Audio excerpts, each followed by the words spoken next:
Best rivalry of all time. Cutman Tate versus Josh Koscheck. Yeah, But I'm thinking to myself, man, y'all better not let this dude beat my ass. You know?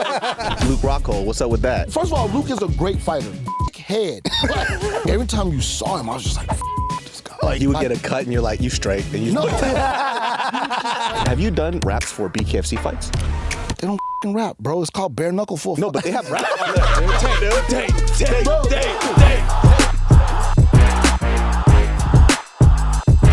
The casuals, we don't know nothing at all.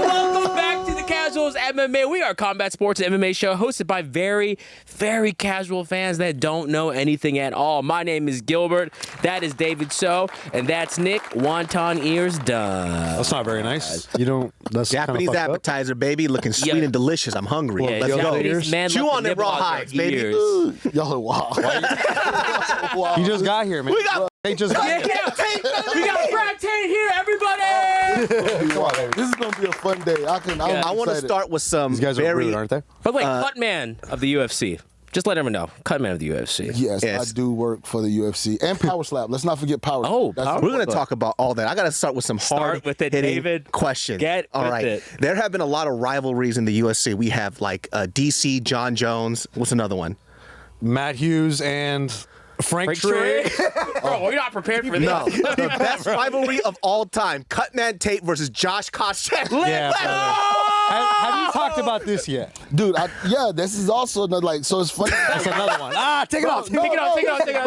I love talking about it. So everybody was like the whole Koscheck, and I'll be honest with you, like he actually helped me, like not being a because nobody look at me. I was fat, young. I still was young though. I didn't even have gray hair. Bro, by the way, this tough season, crazy fighters on Yeah. there. Alex Caceres. Yes. Michael OG. Johnson is still Michael active. Johnson? Yeah, For he's real. still there.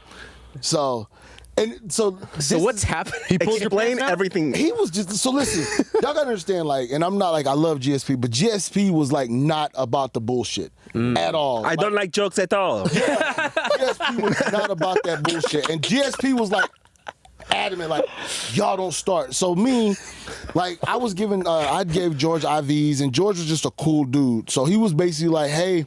Oh, what were you doing here? Like you were I was just there watching your bro. I never even, again, like, I was new to MMA. Like, you talking about casual, bro. Like, I was a firefighter. I was off.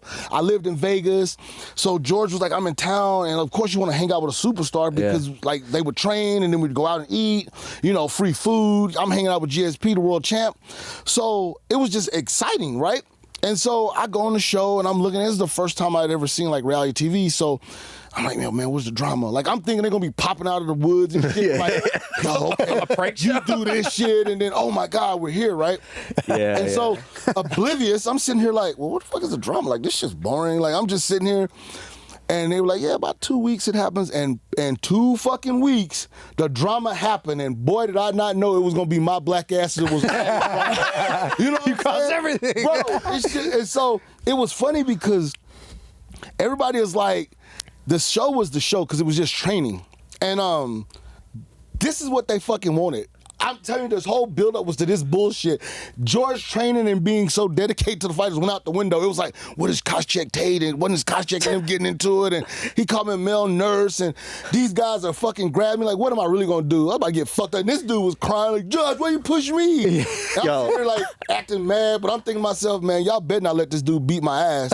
You know? So then George goes in there and like gets pissed off, like, Tate, I fucking told you. I'm just like, so You're going to ruin my career. I was just like, fucking Tate, I fucking told you guys. I am not impressed. And so, of course, now I'm like banned from the fucking show, but like he's mad as fuck at me. He's like, bro. Wait, what's your relationship with him? How did he bring you on? So with George, man, like back in the day before USADA put me out of business, I was giving the guys IVs. Oh, like, yeah. They would cut weight, and then like I would give them IVs. Bro, I was like killing it too, bro. I would show up on Friday and be making money. Like the guys be tipping me, whatever. So I heavy bag, and then Hey, how much was the bag for like an IV?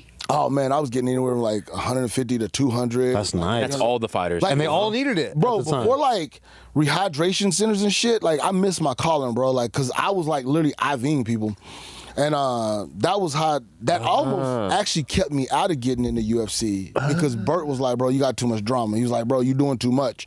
You know, you can't be doing this and then be a cut man. So I was like, all right, I'll clean it up and I'll clean it up. And he was like, man, this shit right here, you know, because like they really thought like there was real beef. And like I said, even after the show, Koscheck was like, hey, man, enjoy your 15 minutes. And I was like, what the fuck? Because I'm still...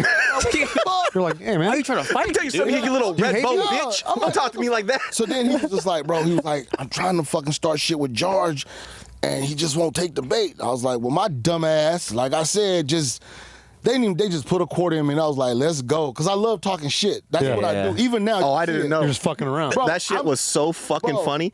Like, when I remember watching this shit, and, you know, look, I've talked about on this podcast, I was never a big fan of Josh Koscheck, right? Okay. Most fight fans weren't because he was known as the blanket. Like, he would just lay on people. Right. So when this whole thing was happening and you were mouthing off to him, dog, when you said, you looked at him and you were like, what are you famous for? Faking a knee? You did the neck? Yeah. Let me tell you something. I own this DVD.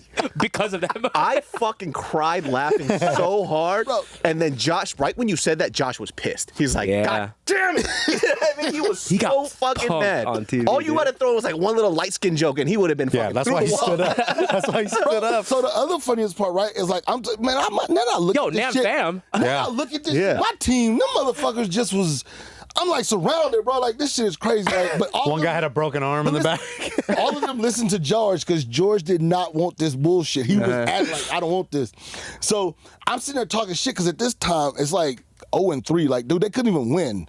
So I was like, bro, none of you guys would want to fight, but y'all are talking shit like we're the best team. And I'm like, Yeah. y'all are losing. I'm like, and your coach already lost too. Like, y'all a bunch of fucking losers. And I guess that went too far. That's when I crossed the line. And then he got mad, like, don't talk about my teammates like that. And I was like, I don't give a fuck about these kids. What are their names? What are their names, Josh? I don't give a fuck about these dudes. Like, it was like, I'm George's face. He's George- so pissed. Yeah, he's looking, staring so off. mad at me. He was like, Dad, I fucking told you that this guy was gonna do that. I don't care, man. He doesn't bother me. But I was like, But it's great for the ratings, though, because I love this. That was like the most memorable moment everybody of that loved season. that shit because they literally were like, we can't get George to engage, and they want. And you gotta understand, it's reality TV. So like, Yeah. at this point, I'm like, I'm in trouble.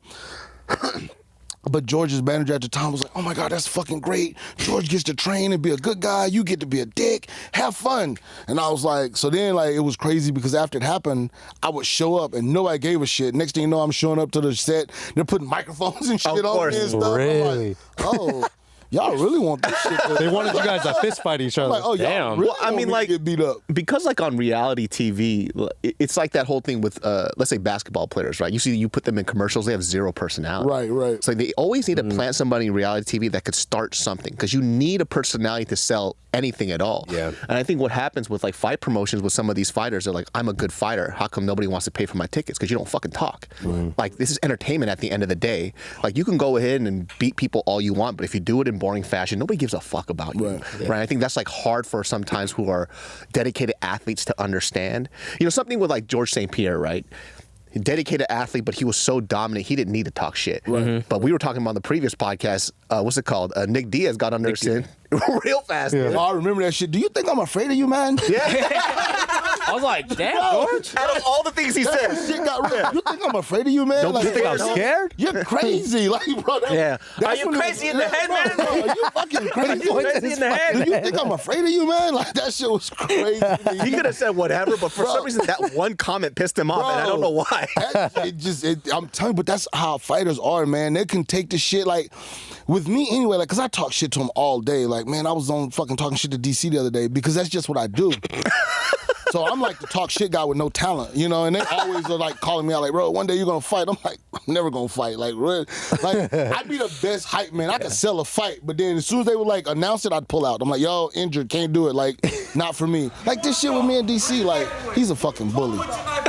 Yeah, if you guys want to hear, it's on the headphones. You have a knife in your hand. Bro, man. What is that? What the fuck I was gonna do? Fight him? I was gonna have to stab him or something.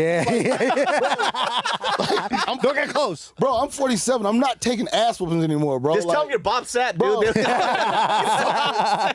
Bob Sapp. I had to fucking bite him or something. But this is what I love about the Contender, man, because we get to goof around. Then they're locking the cage. I was like, I gotta run. I gotta look for the exit, bro. I'm like, okay. Oh my God. You know what's so funny with the whole Josh Koscheck thing that happened? I would have never thought in your head you were thinking like, oh, this guy's gonna fuck me up. Yeah. I thought you were ready to throw down. Honestly. Honestly, Yeah. it That was neck like grab? the stupidity of it because I was. And then, like, when you have time to think and reflect, you're like, what the fuck would I have done? I mean, he would have just laid on you for 30 minutes. Whatever, but it's still, I got humped on fucking TV, but I was still like, bro, like, and it's crazy because, like, even now the fans like, man, you the fuck Josh Koscheck up. I'm like, bro, So I don't think you understand. no. Yeah. Like, that was the best case scenario for me. Everybody got up and, like, got between us, and then I could bark louder. You know what I'm saying? Yeah. Like, shit like, I'll fuck you up. But, like, hey, man, just stay right here. Like, stay right here. Yeah. Don't let him get through. Shield. Like, we talk shit about Josh, and that's the funniest thing is, too, like, you see on the internet, people talk shit about fighters, but it's like, bro, these dudes will fuck you up. I'm gonna say it to the 100%. face. You know what I'm saying? It's like, Yeah. remember when Marab, the fan, was talking shit to Marab? Yeah. Oh, it's and he TJI? came over there? Yeah. That shit, He was freaked the fuck he was out, that like, guy. Oh, shit. Okay. He scruffed his head up a little He's bit. like, oh, you heard me. Oh. And then Yeah, he's like, yeah, he's yeah. looking at people like, you know, so that's the funniest thing about, like, this whole sport and these guys is, like, I see it all the time, and, like, I'm talking shit, but I'm a friend. Like, I love DC. I respect DC. Like, I wrapped his hands. Like, DC took a chance on me. So what you see is that banter, and it's friendly. And yeah, it might go too far, but I don't mean the shit personally. Yeah. But, like, these fans, when they're like, oh, you're a piece of shit, and then it's like, bro, like, and I've received some backlash too. Like, guys love to call me fat, but I'm different. Like, talking shit to me, bro, I'm relentless. Like, I'm gonna find that button. Like, I'm gonna look, whether it be a fucking baby, ugly, baby, bro, Your mama got cancer. bro. Hey, yo, Tate, hey, that's speaking what of- I mean. I don't give a fuck. If you come at me, bro, I wait for people to say that shit. And if you look at it, bro, I fucking have called people school shooters. I don't give a fuck. I'm like, hey. All right, let's try to guess Well, if what you look fighter like he it. calls school shooter. No, not school shooter, but like fans. Like, because one dude was on there, and like I'm posting on social media because that's what I do now. I'm bored, and hey, but like every once in a while a fan will say some shit that's like, I'm like, bro, what the, like, what? And first of all, like, I do read, and so I can articulate a little bit, but I'm like, so first thing I do is I click on that page, and of course there's no pictures and it's private. I'm like, you fucker, like, Yeah. get in the ring and let's. Why are you looking at me? No, Okay, you guys have a very good similarity because don't- this yeah. guy, he's really good on the internet. So when Bro, people talk shit to him, he does the same method, right? bro, you go in there, Listen. you look, you see, but they're always, find targets. They always private. And I'm like, Yeah. all right, okay. I'm like, so you're talking shit to me, but you won't let me see who you really are. Okay. And then like typically they back down, but I've had so many people, like the day I was on the internet and I was at the thing where I was waiting, and Tariq Hill basically said I was wrong, for the whole traffic thing. He was like, I can be better because I didn't. And honestly, like, I feel like that's a big man. Like, he's like, listen, maybe I shouldn't have put the window up, or maybe I should explain that, hey, I want the window up because I don't want fans to see me or whatever. Either way, I respect the fact that he was like, I could have been better. So some fucking troll goes on there like, oh, how's those boots taste? I'm like, listen here, bitch. Like, first of all, I'm giving this man a compliment because he took accountability. Maybe you should read and learn and get off my shit, and then like they go silent. And I'm like, I don't care if they go silent, bro. I'll come back 2 weeks later and be, hey, motherfucker, remember me? Like, I'm You still just here. check-ins? Oh, Okay, bro, hold on a like, second. I'm not that far. 2 weeks, bro. I'm petty as fuck. I Like, can tell, dude. Petty wop, dude. Listen, if you come for me, oh, you're fucking fat. Okay, hey, because they loved it. That's the easy one. Like, oh, you're fat and blah, blah, blah. I don't give a fuck. I'm happy. Okay, so what? I'm fat. Ooh, got a hot girl. Like, I'm good. I'm on TV. Fuck you. You know what I'm saying? I'm on TV, bitch. Fuck you. But, Suck my dick. So, like, when you're sitting there and, like, people are so mean on the fucking internet. You know? Yeah. Yeah, but like when people are mean on the internet because that's what they want. So like at Well, the guess end of what, bitch? I will give you that. I'll give it What right you back. want. Once a Okay. month. like with them, they're waiting for like any type of interaction, and it's like a small group of people, right? Because nice people don't really comment shit like that, Right. Because being nice is not entertaining. When people not true. But let's look at it like this, right? If you were on this podcast right now and you're like, I love everybody, I'm not gonna give a fuck. Josh Koscheck was my best friend. But look, when we see something that we like online, if you look at how much hate comments are versus like comments where there's kindness is very minimal. True. Because people who like it, they just enjoy it and they move on with their lives because they're happy. Angry people want other people to be angry with them so they can get a group of losers together, right? And I know this because I happen to be one of them. So We do it all the time. Lose your friends. sometimes, you know what I mean? hating on something is a lot more entertaining and a lot more fun. Yeah. So when they write these things, they want the reaction because it actually makes them happy, right? So when you talk shit, they're enjoying it. I'm not saying for you not to do it, but just know that you just made their day. Well, guess what? They're making my fucking day. Exactly. I guess we're all a bunch of toxic individuals. It all works out. You know, like I said, man, again. Because I guarantee you that person, if they walked up to you in person, they'd be like, hey, man, Tate, I'm a big fan. Oh, dude, 100%. but again, you know what? Slide in my DM and say I'm a big fan, but talk shit to me. I'll engage. They can't do that. It's too gay, bro. Yeah, Listen to me. Too gay, It's too dude. self-aware. If you don't do that, I will get fucking personal. And I'm telling you, bro, like, you fucking heard me tell DC, like, dude, John beat your ass. You know, Wait, twice. I was like, dude, John beat your ass twice. Like, you made me cry, you know? But in my defense, DC gets fucking personal too. You're like, huh. So that's the funniest thing about like good friends, bro. That's what makes it great, bro. You can hurt each other's feelings and be like, you went too far. Okay, and then I just sit there and wait my turn. And I'm like, okay, like it's. That's black people thing, though. might be White right. people don't do that shit. No, white people will catch White up. people will do like, you know, Listen, white like if you say some shit, it'll be like Josh Koscheck. Or that other guy. He's like, bro, I was trying to help you, man. Why'd you hit me? First of all, Josh is not black. He's a African. He's a African.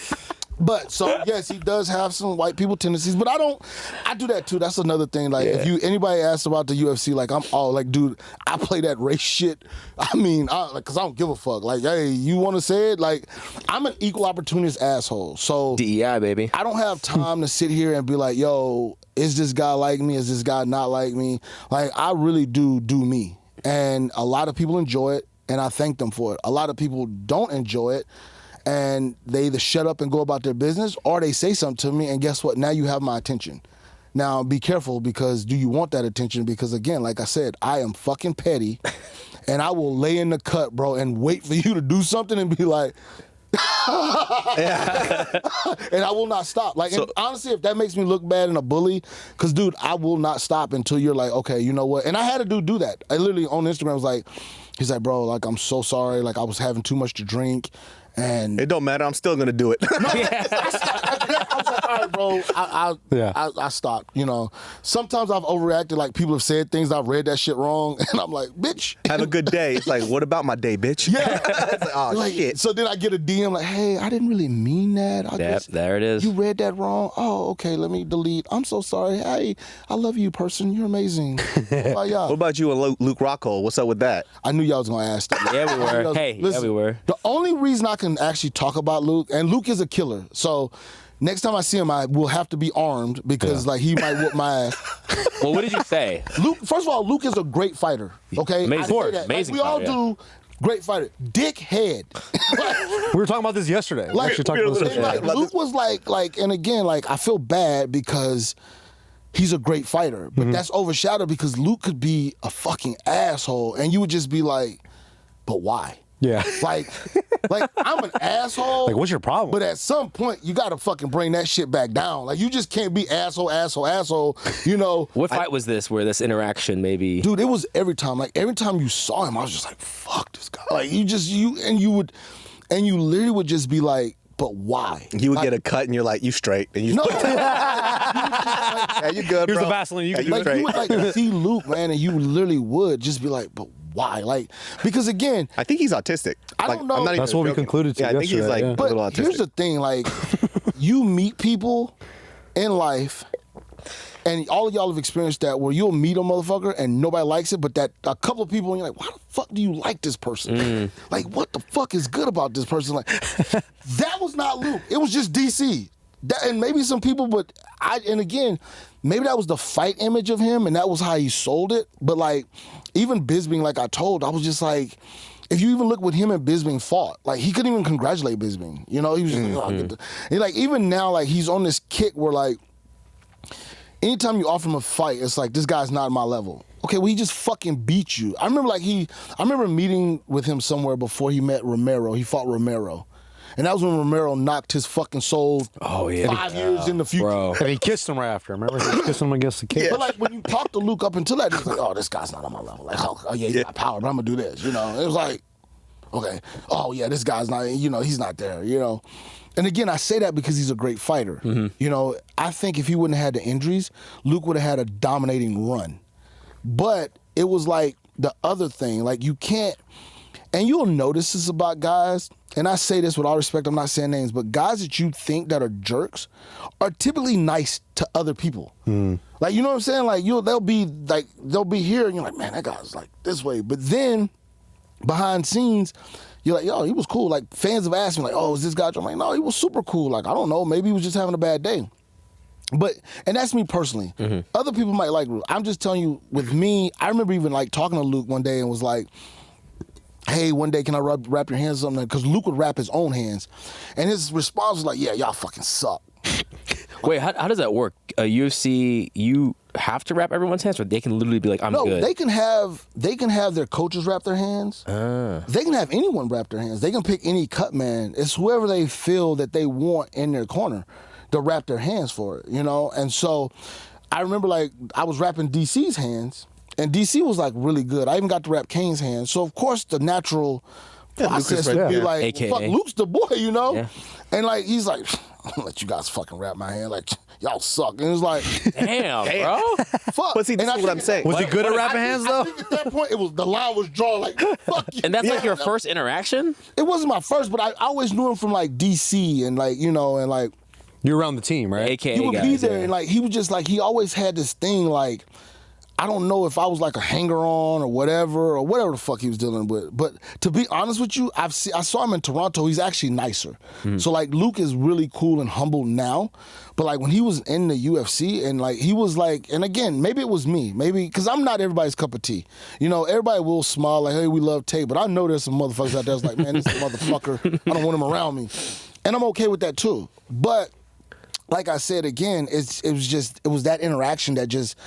And maybe I was sensitive, because I am a sensitive motherfucker. Do you think that at that time, because Luke Rockhold was in a fighter's mind state, because I do notice like fighters when they're about to fight, they tend to be a lot more aggressive, mean, and angry. But outside of camp, when there's no fight lined up, they're just like a jolly, goofy guy. No. All right. Well, we tried to help you. This is mostly out of camp. Try, Dave, try. Luke. No, because again, I tell you, the fighters are actually cool, bro. Like, they don't look at us. Like, that's the thing about these guys, man. I sing their praises. Like, they don't look at me as like this fat, annoying guy. They look at me like, man, this guy's coming in to fucking wrap my hands and save me in the fight. So, like, you've kind of gotten this value now to where fighters there. Even the people the operations team that are helping them get there and checking them in, like, the fighters are actually professionals, man. They're really, really good people. And that's what makes you love the sport even more. It's like, the fights are great. But when you see them and you interact with them on a personal level, you know, like Gilbert just fought, man. And like, you know, he came up short. But also no Sean Brady. You know, so I'm fucking torn up for my guy because I love him. But I'm also happy for Sean Brady, except for he's a fucking Eagles fan. But other than that, He can't help that. and that's the thing, like, so I'm fucking torn by this, man. Damn, Gilbert, you know. But then you go see Sean, and it's like, hey, man, congratulations. Like, I'm happy for you. And you know, Gilbert doesn't hold that against me. You know, fuck, we're managed by Sean Brady and me are managed by the same people. Yeah. So the fighters don't take this shit as personal as the fans and other people do. You know what I'm saying? So. Except for Luke Rockhold. Dude, you really want me and Luke? You're going to get me fucking beat up. No, bro. I'm not Luke, saying that. Listen, bro, me and you are good right now. No, he says you're a bitch and you stink. He says you stink like pussy juice. And champagne. Active UFC roster Luke was not my favorite. Retired, not UFC Luke. Love him to fucking death. hate him. Hey, no. This dude wants, but listen, you better be with me when this month. I'm going to be with you, but I'm going to be behind you. And I'm still talking shit, Luke. I'm fucking running because I know Bisbing and all this shit, and I know like I'm going to have to hear him be like, yo, you fat fucker. Like, so. It probably wasn't any beef, and me running my fucking mouth has got me in some shit, just like as you can see with the Koscheck shit. So 20 years later, I'm still not learning from my fucking mouth. But, I mean, hey. But that's like a personality thing, right? Like sometimes, like if you grew up in like a culture where people roast each other all the time, it's like a sign of like camaraderie. Not everybody grew up like that, and I had to find that out, you know, when I moved to Los Angeles. So you was pissing a lot of people off. Yes. So like we would like, I joke around with this guy and that, but not everybody's like that. And then I would look at them like they're fucking weird. It's like, I'm trying to be your friend, you fucking pussy. And they're like, well, why'd you just call me a pussy? I'm like, oh, people communicate a little differently. My love language is toxicity. Yeah. But like that's how I feel like certain groups of people like to joke around. I'm telling you, like, because I grew up and I used to get my hair cut at like a black barbershop, right? Why you gotta do that? Like, why do you want race to be in this? You white people. Because okay, I get you're telling me right now. Okay, so my parents owned a black beauty supply store, right? So I grew up Koreans. all black. Every time I got my hair cut, I just knew I was gonna get roasted immediately when I walked in. You had it coming though. You just seen what he looked like. And it was just all Asian jokes for 24, and I could say whatever I want back, but that was like fun. You know what I mean? So that's like a ritual thing. So you would go there, you get your hair lined up for like an hour and a half. Used to. I'm retired now. He's reformed. I'm retired. He's retired. He's a changed man. I'm a changed man. People can transform. He doesn't do that anymore. A couple times we had to bleep it out. Every time John Jones, I'm like, this. bro, but that's the funniest shit too. Is like, bro, I don't even care about that shit no more. Like people get mad about that shit. I'm like, bro, I don't have the energy to really be that guy. So like, I find shit funny, bro. Like, I'm the worst person. I will tell you guys, like, don't ever be like, yo, we got to be serious. As soon as you say that, it's fucked. It's over. Just have the moment. Don't be like, hey, we got to be serious right now. Because as soon as you say that, I got to start laughing because, and like, I guess too, like that might be my nervous energy is I want to make a joke, you know? Yeah. So like, you know, you're around the fighter that just got beat, you know. I can't be around him because I'm going to say something like, damn, dude, you fucked that up. Like, you know, like, Head kicks. You lost the title. shit, like, you know what I'm saying? Because it's awkward, you know, like, but I really don't mean anything, but I'm just like you, bro. Like, that's how, if I like you, I'm going to fuck with you. Like, so, like, if I like you, I'm talking shit to you all day. Damn, shut up. If I don't like you, it's eerie because I won't fucking say shit to you. I won't acknowledge you. Damn. You can walk in a room and I'll be like, I will literally look. I've had motherfuckers walk in and be like, hey, and I just look at them like. This fool has witnessed this from me before with another guy, with a... Yes. Yeah. I know exactly what you're talking about. I didn't notice that I did this until he told me afterwards we were done eating. There was a guy that he really irritates me, and he would like literally talk to me, and I'm just... We had lunch for like 2 hours, and this guy was sitting next to him, like the way we're sitting. He would say something to him, and David would just be looking straight off. Shit not making it awkward for you. Yeah, You're and just I'm like, hey man, let's be all cool, huh? Let's break bread together. Because I don't want to say anything rude to him, so I just don't want to say anything at all. It's not that I don't want to say anything rude. It's that, bro, like, seriously, I'm not blessed with fucking any kind of whatever, but my mouth, and I'm witty, I'm going to say something that's going to fucking hurt your feelings. So, like, when I'm doing the banter back and forth, ha, ha, ha, but if we have to go to that level, bro, like I told you, I will go fucking as low as I can. Like, bro, you got to... Like, what the fuck is wrong with that? Like, and I get it. Please, like, edit that shit. But I'm telling you, like, bro, Yeah, cut that out. like, bro, Cut it out, edit that. Michael. But like, I'm telling you, like, bro, like, The best. dude, I'm like, oh, so you fucking. You can't talk shit about me. You're... Bro, I got in trouble for that shit. Who'd you say that to? The dropping the R? Y'all remember? So y'all remember the fucking fighter that bit the fighter? Yeah. I mean, which one? Oh, The Brazilian cat, He the grabbed flyweight. guy's hands, right? And this was like, again, I'm just being funny. And I was like, remember Tropic Thunder? It was like, you can't go full run. Yeah. So, goddamn, dude, what the fuck is funny over there? Like, let me set up the fucking joke. So anyway, so I'm sitting there, right? And of course, I say it and I'm like, man, like, and I'm playing We Don't Trust You No More. And again, I don't understand the power of social media, so I'm just having fun at this point, right? I'm bullshitting. And I go, man, it was all like, if I was talking to this nigga and I know he was gonna do this, I would have told him, like, nigga, you can't go full in a fight. Everybody knows you gonna go full. So on one hand, the fucking post is blowing up. Yeah, And then it's these other group of motherfuckers like, oh my God, you can't say that. And I'm like, say what? It was a fucking joke. Like, I'm getting my hand slapped. Like, bro, you can never say that again. I'm like, oh, that's.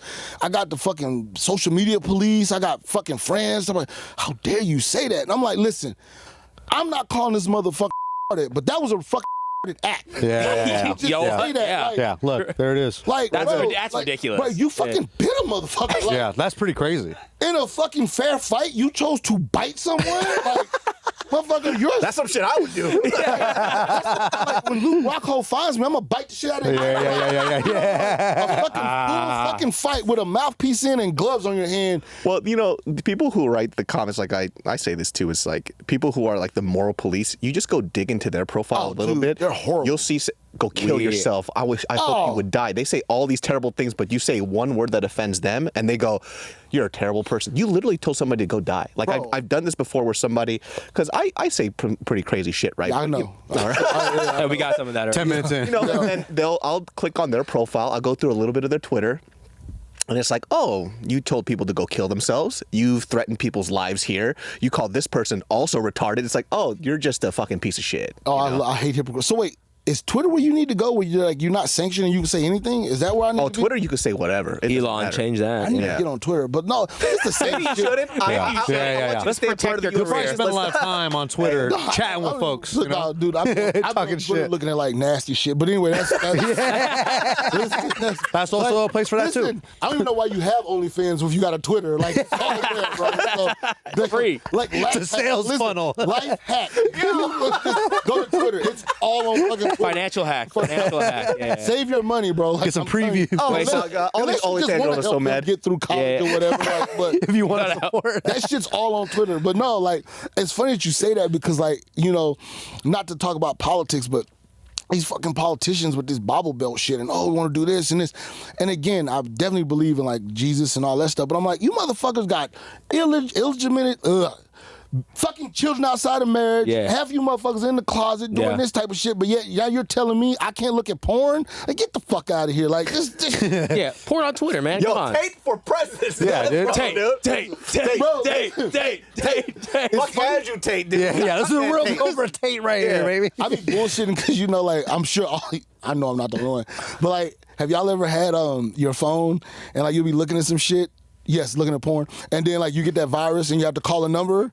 This lady was fucking scolding me one day, bro, about, like, you should be calling a number? You still get viruses? What happened? What kind of PC are you using from I be 1994? on fucking Twitter. And then you go on Twitter and then it sends you to this link. It's a whole rabbit hole. The click. See my tits here. Yeah, bro. So you just sitting there and I'm like, oh, shit. But Picking up unsolicited calls, bro. What is going on? oh, I'm sorry. Sometimes this shit is like could be important. Spam risk. Never important. I'm not voicemail. People don't leave voice. I don't leave fucking voicemail. You know what I'm saying? Hey, I'm shooting shots over here. I'm Mr. Cutman Tate, you owe the credit card about $10,000. My name is Michael. You do that shit very well. Like, Jesus. So, Wait, all right, so I called you, dude. Wait, so I gotta ask. After the Josh Koscheck, that was my first time. I think a lot of people seeing you in the UFC. How did you get from that moment to I'm now a professional in this industry? dude, I would say professional loosely, but so What was the story from that to now? So when I found out that I was like, again, you're hanging around these guys and you're doing the IVs, and I would fly in, I would do the IVs, I'd be like, yo, I'd be sleeping on somebody's floor. Oh. At somebody's hotel room, and I was like, yo, so I went to Burt Watson, I was like, hey, I kind of want to do something. Like, is there a job for me? And he was like, well, what can you do? I was like, well, fuck, I'm a paramedic. So at that time, you know, thinking that I'm a paramedic, like, what am I going to see in this cage? I'm a fucking paramedic. So I was a little arrogant, which I had to get humbled by that one. But he's like, you need to learn to wrap hands first, baby. So I would do that. So I did that for several years, man. But then I was also going to Jackson's, and I was...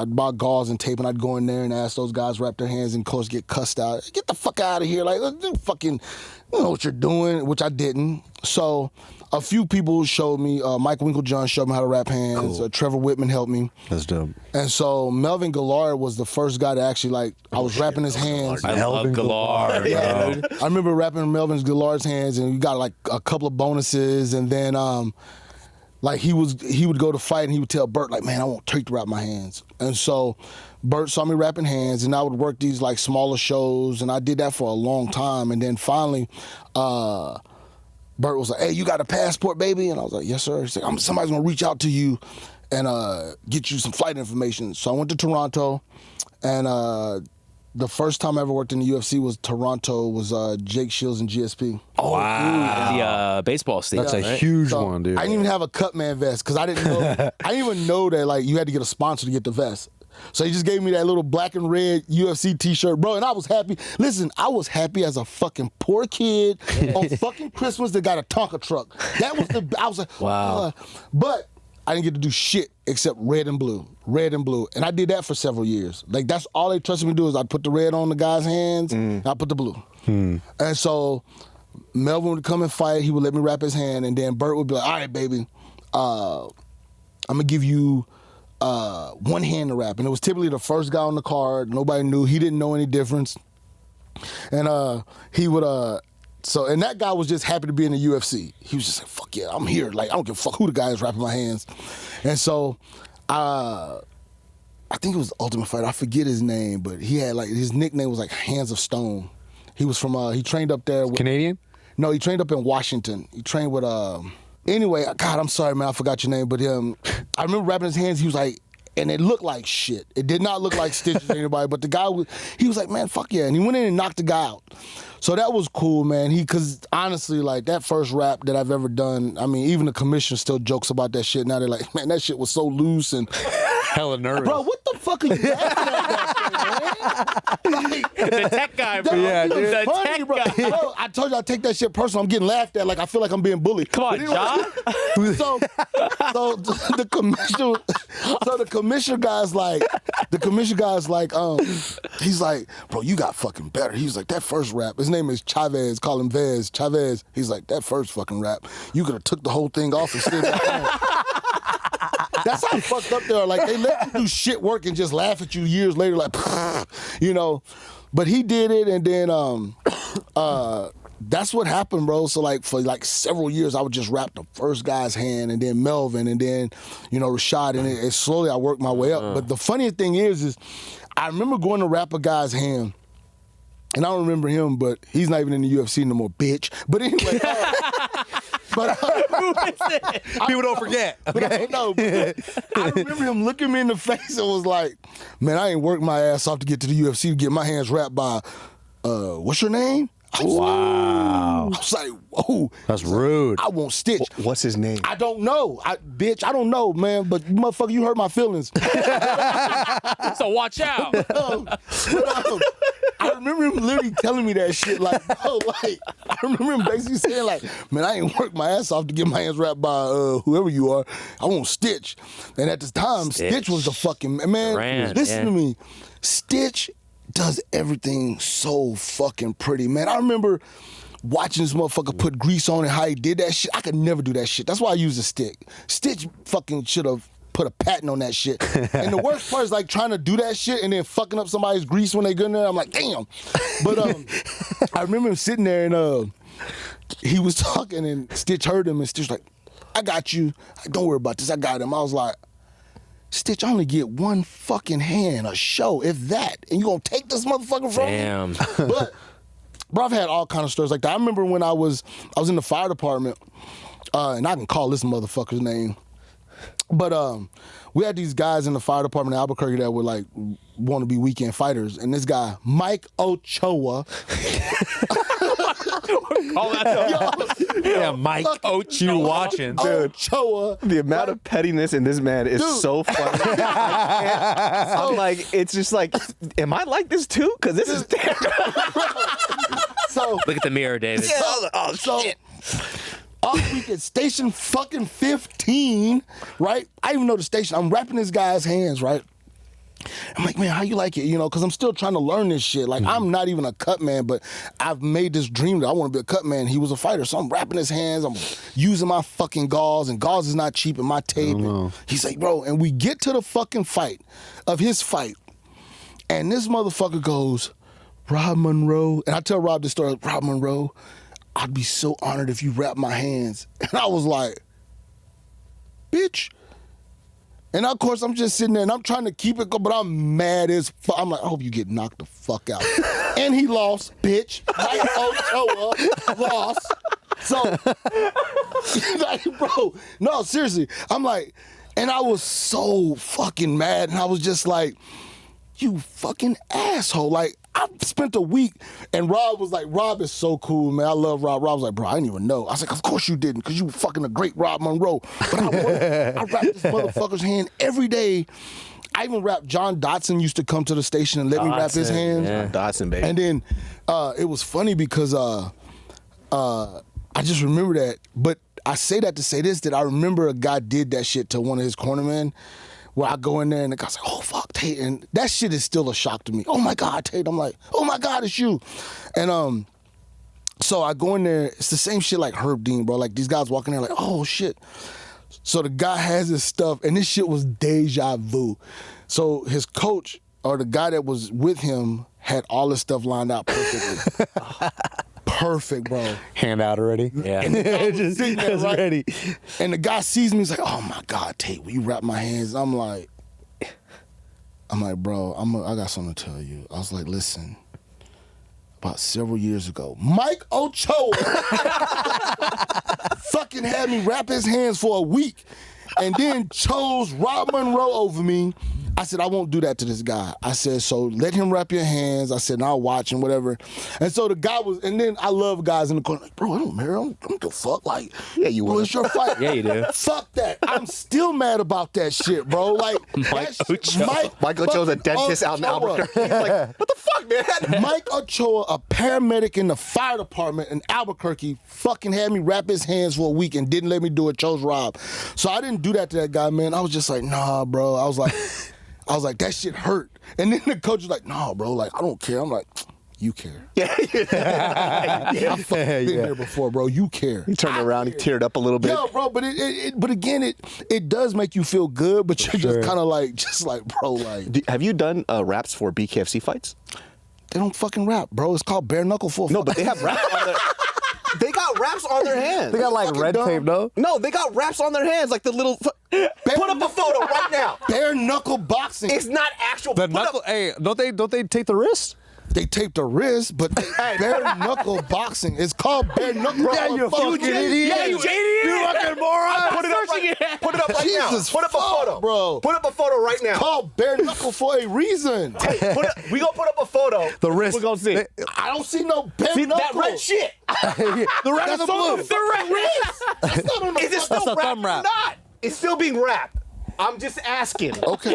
He's trying to compare that Okay. to a real. Yeah. Rap. That looks like it's rap right there. That looks like a wrap right there. Do you see anything on the fucking knuckle?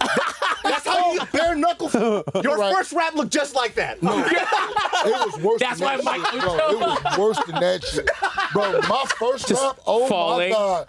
Bro, like literally, Chavez was like, you could just take the fucking rap off. Like, bro, it was, Hey, but doesn't the commission have to sign off on it? that's even their fault too. That shit was bad, bro. That shit was terrible. I can say that shit now, but Yeah, it's over. bro, I was embarrassed. Oh shit, I'm crying. Bro, Oh shit, is that Artem Lobov? but Yeah, it's my bare guy, dude. knuckle. That's, see, no raps. Oh yeah, the knuckles are exposed, David. No, I thought that the whole rap thing was there. No, you can't say no. You fucked up. Oh, No. You fucked up. I didn't fuck up. I saw raps. That's all I know. No, you did not. I saw. That's a rap. All right, bro. All right. Oh, so you gonna do that? Believe. All right, man. Believe. I'm just telling you, bro. Like, you got me on here because I'm a UFC cut man, not a bare knuckle. Hey, fucking conceive, believe, achieve. Achieve. See, believe, achieve, baby. Well, I don't know you a professional shit talker either, all right? I'm just telling you. Fucking Luke Rockhold over here is like, oh, I don't need this thing. You hold that for 13 years? What the fuck? Listen, Luke Rockhold and Mike Ochoa, fucking Mike Ochoa. I like how you said you're gonna get me killed by Luke Rockhold, but you keep going back. 'Cause I can fuck Mike Ochoa up, but that Luke Rockhold, no. And he lost that fight. Boy, I was so happy. Trying to not celebrate in this motherfucker's misery was, it was hard. Because I was, what the fuck is he laughing at over there? Bro, just come sit on the podcast with us. Goddamn. So, like, you're sitting there, right? And you're just like, this motherfucker. And, like, because I'm trying not to let my pettiness through. 'Cause Yeah. I'm like, oh, you lost. But I'm like, fuck you. You should have lost. Motherfucker, if I had wrapped your hands, you might have been in the UFC right now. But no, bitch. You would have got a knockout. Fucker. What? So how does somebody become a cut man? Like, what is the process? Why do you ask? I fucking hate that question. But you have to. Yeah, what do you hate about it? Like, you got to understand what you know. The general public doesn't know. Okay. What if there's a little Brad Tate out there that wants to do this? I would tell him to fucking go to college and not do this. Like, Do anything all else. you motherfuckers gonna have a child one day is gonna be, I want to play for the Yankees. It ain't gonna fucking happen. Hey, motivational Okay. speaker right here. You know Right. Gary V, Cutman Tate. You got a dream? Go fuck yourself. No, I didn't say that, motherfucker. I said, fucking have a dream that's there, like, oh my God, I want to be Ezekiel Elliott. It's not gonna happen, bro. I'm fucking 47. I'm never gonna play in the NFL. All right, so let's curve that. But no, if you really want to be a UFC cut man, which I know a lot of people do, it's probably gonna take you about 30 years. Because let's be honest, it's not a labor-intensive job, and I've lost weight, so I'm not worried about a heart attack. So I think I'm gonna be around for a while. So There's only 5 of us. There's like maybe 3 or 4 alternates, and then you got the UK crew. So there's really not enough work to go around. So a lot of people don't really put that in this perspective when they're like, man, I want to be like a Herb Dean or like whatever. Like it would be easier to be a fighter in the UFC than it would be to be a ref or be a cutman. But when I say that, I still say, like, if you want to do this path, first things first, you got to learn to wrap hands. I sucked at it. Took me 20 years to get good at it. I'm still not as good as I want to be, but you got to learn to wrap hands first. That's the first thing that's going to make you get down there is you have to learn to wrap hands because we all are able to wrap hands. And then the rest is just hanging out at gyms. You got to live in a gym, and it sucks because you might not get that call. Like, and the thing about it is people don't really understand. For me to be in the UFC, I hung around gyms. I was giving guys IVs. I was a paramedic. I even drove the fucking semi truck. I drove the cage. Wow. Wait, what? Yeah, fucking breaking news. Nobody knew that shit. Did they? Right here, guys. We got the scoop. I gave you motherfuckers the scoop right here. Nobody Everything you say has so much pettiness and anger. It's so funny. Who the fuck is this guy? Like, why is he here? Can you come over here? Like, I'm tired of this. She's much dude, sweeter. bro. She's much It's like, sweeter. hey, what else did you do? It's like, I drove a truck. So you asked for the fucking truth. I give it to you. Now you turn it on? Why are you so angry I'm about not it? fucking angry. You see the smile on my fucking face? There's no smile.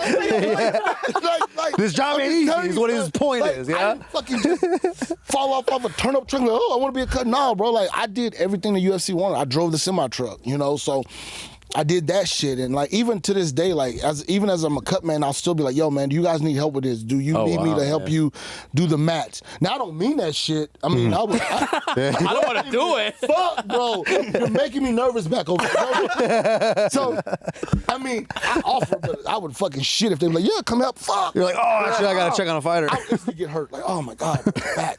But no, like, that's the other thing, man. Like, I love what I do.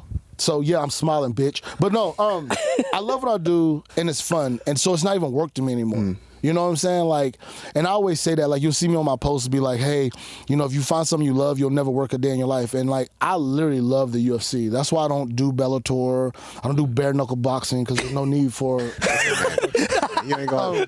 The cuts will be a nightmare. You know what I'm saying? I don't do that kind of stuff. So, you know, but I asked one simple question and he'll never let it it go. was a dumbass question. All right. If I'm being honest. Every podcast he does after is going to bring this up. Bro, Bring it up. David, so. Bro, that was a dumbass question. But was there not fabric on the wrist? Yeah. Was there not fabric on the wrist? Exactly, dude. Yeah. Petty LaBelle over here, dude. Just fucking petty as fuck. All right, I got to ask. A lot of people bring up these videos of you online. I have to ask, what are the craziest things you've seen in the UFC? What the fuck, dude? Like, can y'all bring this dude on here? Because he wants to be on here so bad Bro, with you us. see a Korean behind the camera? You just Bro. you got to let them be. He's one of the best in the Is he biz, that Korean? guy. I thought he was white. Oh, No, hear look up. that? So you can see you. Now that you pointed it out, I'm not trying to be racist. That You just found out that I'm white. You thought I was white the whole time? No. You're like, oh shit. you just wanted to be black fucking 30 minutes ago. I don't want to be black. No, I am black. No, you got down with the culture. Bro. I got black haircuts. What is a black haircut? It's a lineup. Oh, okay. I got You wouldn't know because it's gone now, but let's continue. good one. Okay. Hey, come on. That's good. Come on. Hey, I'm waiting. Bare knuckle. Hey, no, Don't- no, dude. Bare knuckle. Oh, no, dude. Yeah, I'm waiting. Hey, you already won with that one. So good. One for one. Nothing's gonna top that. Ain't nothing gonna top that. all right, yeah. So like, what is all? I mean, I feel like I see almost a video of you every week at a Damn, fight. it's fat. Damn, you lost a lot of weight. Hey, bro. No, don't I'm saying you look good. I'm saying you look good. Okay. Let me guess, keto? Wait, no, I'm doing all kind of legal shit. But listen, it's good. That shit works. Yeah, hell yeah, dude. Don't fucking hate, fuckers. So, yes, I cheated. But listen, so anyway, that shit was funny because, one, I didn't expect it to happen. And it was like, that's the other thing, is like, people want me to be... That's like genuine, bro. Like, that's not me faking it. Like, I don't go, let me find the camera and do something Yeah. funny. Yeah. So, like, I was sitting there, and we're in fucking Brazil, and this motherfucker's tuning this girl up. Bro. Like, I was like, oh, shit. Like, this motherfucker's really hitting her. Like, that's not, like, fake. Like, she had to do that. You know what I'm saying? A lesser woman would have fucking got Look at the other guy. He's like, He was also shocked. he was too. tripping, Shocked, yeah. bro. The whole staff The was working. Brazilian guys, like, nobody over there speaks English except for me. You know, I'm like, maybe the coach, but he's like, hey. So I'm just like, damn. So I'm looking at everybody like, This is normal. this shit? Like, are we just cool with this? Yeah, dude. So many. Like, I mean, Oh, this shit was crazy too. Like, I was like, here, this shit go. That's a big slap, But too, you from know this guy. what? He's actually taking some Yeah. That looking, he was falling. He had to catch him. He was like, oh, he's fake. Scaled right there. Bro, like this shit is crazy to me. And then I love Clay. Clay is like one of the most amazing people. This motherfucker never stops moving. Ever. He's belching in your fucking face. He's dancing to something that ain't there. You can't work his cuts. ghost. There's no music. I love Clay. He's just dancing everywhere. This motherfucker is so energetic. I'm like, how the fuck is he 40 and still... He's not retired, is he? No, Oh, he damn. faked his retirement on like on his previous fight. Dude, did y'all see the one from like RTO where the the your people. So the girl bends over in like a twerk position and the girl slaps her ass. I was just like, What? but I turned away from it because I just like, I'm not doing this again. But I'm like, y'all know, and everybody's trying to be fucking professional. That's the worst part is like, nobody wants to laugh. So we're sitting here like looking, God damn it, I'm sorry. I'm learning. We'll bleep it, don't worry. But you're sitting there and you're looking like you're like mouth silly, open. just like, so nobody else saw her slap this girl's ass in the cage. Okay, I'll laugh. Fuck it. And everybody's just sitting there looking all serious. So I turned around, but everybody was giving me so much shit about it. What's one of the worst cuts that you had to do your job? man. Because I gotta know about that. Like some of the worst shit. I'd definitely say the TJ Dillashaw because it was a vertical cut. First, who? That was. Sandhagen? Yeah, that was crazy. Bro, yeah, he Yeah, was bloody that on one was that one. bad. That was a bad one. Oh, bro, this one. The Rob Font, Cheeto. Oh yeah. Oh, that one. I don't remember that one, but I'll use that on the next time somebody asks me. I really don't be remembering this shit. Oh, shit, look at me. God damn, I was fat. Jesus, it's like a big black blob just. I'm not even gonna lie from this angle. I didn't even know you were there. You just kind of blended in the back. You doing that? He's like, we got Ching Chong. Hey, Ching Chong, we doing that? Doing No, I'm saying I didn't see it. He's our guest, man. We gotta be nice, bro. You want to talk about her feelings? You don't like We got Their knuckle kind of got me a little bit. They were like stupid. And guess what? 10 years from now, I'm gonna be like just like Michael Choa. Ochoa. Yeah, say his name again. Fucking Michael. Yeah, Michael fuck you, Choa, dude. Choa. Bro, but no, like See if you can find his fight on YouTube. that shit was terrible. That shit was His teammate uploaded it or something. Oh my god. But he was so passionate about that shit, though. I would be so honored if you honored.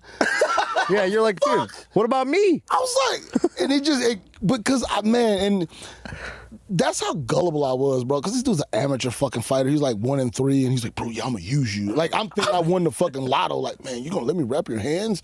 You're fucking 1-3 and never won a fight before. Won one fight because the guy didn't show up. Oh my god. Bro, yeah, I'm still pissed about that, bro. I was like, you wasted my fucking gauze. I want Michael Choa to somehow see this and write a comment. I want to see Oh it my so bad. God. It will only get worse. Like, bro, like it will He's gonna be in the comments right back. I'm just like, hey, motherfucker, you hurt my fucking feelings. No, but like when you do start off cutting, like wrapping people's hands, it is a grind to be there. Like at the local shows, having to stick around, and a lot of fighters are kind of wishy-washy sometimes, right? No, like, so when you first start out, when you first go to a show, first of all, they're just happy that they don't have to pay for that shit. You know what I'm saying? So they're like, oh shit, you can wrap hands?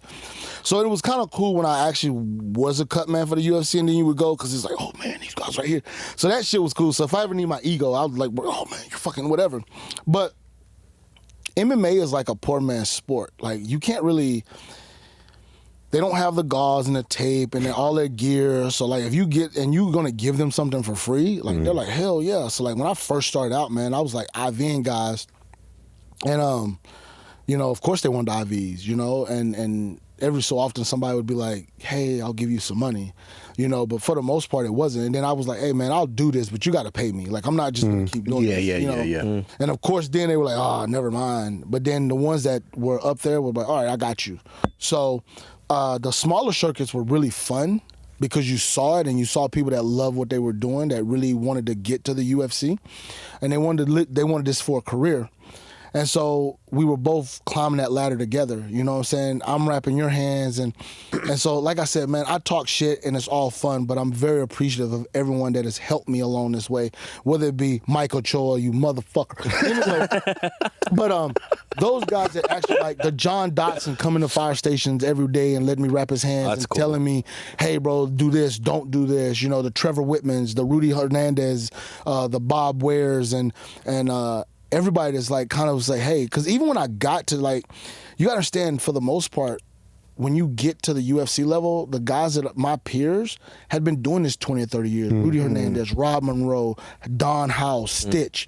They had been there. So I basically skipped that internship of being in those boxing gyms and doing that, and just started at not started at the UFC, but went from small shows to the UFC.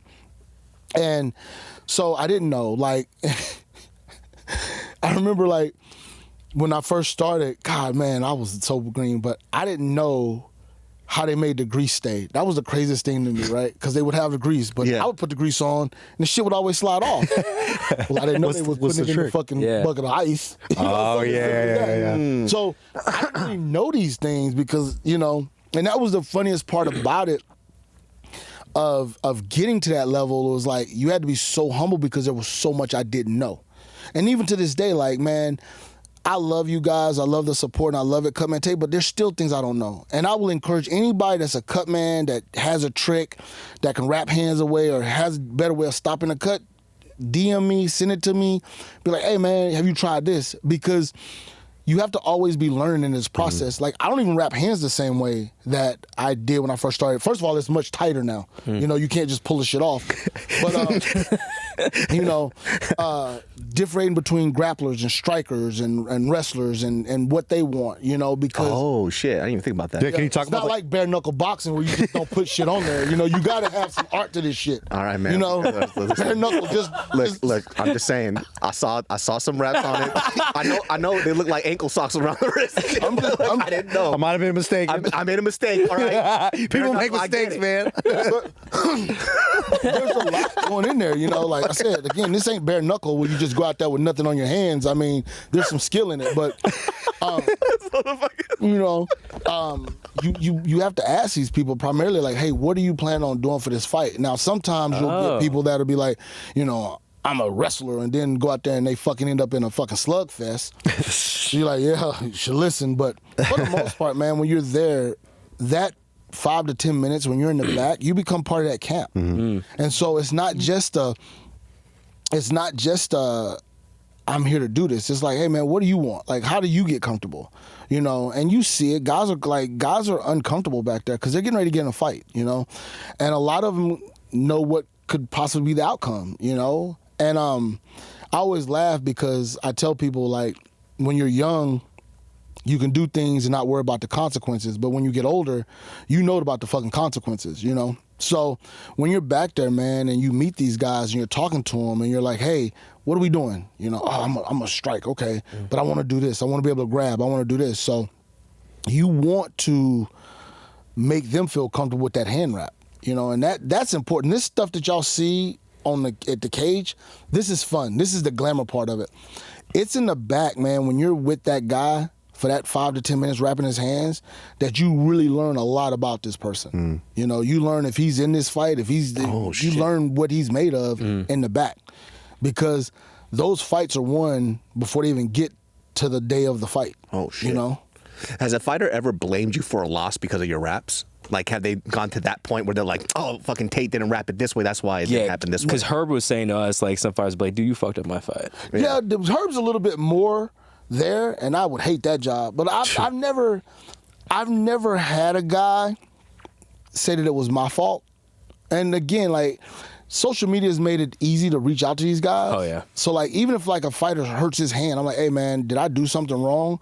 You know, my guy that fought Drew Dober. That lost? Right? No, he won. But the guy with the glasses. Fight nerds. John Silva. He broke both of his hands. No way. John Silva did? What? In that fight? That fucked me up. That shit, like, I'm like, bro, he's like, no, you didn't do anything. But Bro. what they don't know is he fought 2 weeks prior, Yeah, and then he that's turned around and fought again. Yeah. He was like, yo, Drew Dober's head is so hard. I'm like, I don't give He a got fuck. big head. Like, He got big chin. I'm like, bro, like, that shouldn't have happened. He probably had microfractures already, right, from this previous Well, fight? let's just give me a pass. But let's say that shit bothered me for several days. Even when I saw him, he's like, bro, I'll be ready. I'm going to fight. Like, he was really good. But I took that shit personal because I'm like, that's not supposed to happen. I don't care if you fight every day.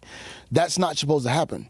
And, of course, it was a fucking fan. I posted his pictures on Instagram. Hey, didn't he break both his hands? Hey, man, fuck you. I'm like, God damn, bro. It's a good post. Like, let the post make it, man. Yeah. You know, but again, like I said, I take this serious. As much as we joke and we have fun, like, bro, like, I want these guys to know that I'm giving them the best I got, and I want them to feel comfortable with me. And then they ask me back. And then, like I said, when you see it, I love when you go in a corner and the guy face lights up. Like, oh, man, you're here. I love when I meet the fight nerds. And they're like, man, you're our lucky charm. And I'm like, please don't put that on me because if something, you know. But it's a great accomplishment, man, when guys really want you there and you have that ability just to take their mind off of something for 5 to 10 minutes, because what they're getting ready to do is nerve-wracking. Yeah. And That's why you hate Mike Ochoa so much, because like you were with him from the jump, and then right at the last minute he just dumped you. No, it wasn't that. And again, I understand. Like, I'm giving Mike a hard time. I understand when you see a guy from the UFC and your goal, and he knew he wasn't going to make it to the UFC, right? Because he was past that prime. But you see this guy from the UFC, and you're just like, man, I want something that's, I can just, something, you know? This guy from the UFC wrapped my hands before. You know, you want that feeling of, I'm never going to make it to the show, but give me a piece of that show somehow. Oh, that's interesting. So I just took it personal because I was like, bro, like, I'm trying to get there just like you, and you were my opportunity to prove that I could do this. So you basically took my opportunity away from me, you know, because we were doing this shit practicing and joking, but when it came time to the real event, you went with this guy, which, and let's be honest, I'd have done the same fucking thing. Yeah. You know what I'm saying? Like, if I'm trying to be this person and the person that's with this organization comes, I would do the same thing. I'm just giving them shit because it's a joke. But, you know, but I just remember that feeling that they gave me. And then when I went in that room with that guy and he did, I was like, bro, because that's the one thing about MMA that's really good. The one thing about MMA is it makes all of us feel like we're part of it. Even as the fan. Yeah. Every part. You feel like when those guys in there battling, you feel like you're getting fucking hit in the face. And these people are so passionate about these fucking fighters that literally you would think they were getting beat up too. You know, like, and when they say things, they may not realize how mean it comes off. But like, I'm like, God damn, dude, that was, like, you really meant to say that about this person? Like, he's fucking whatever, you know?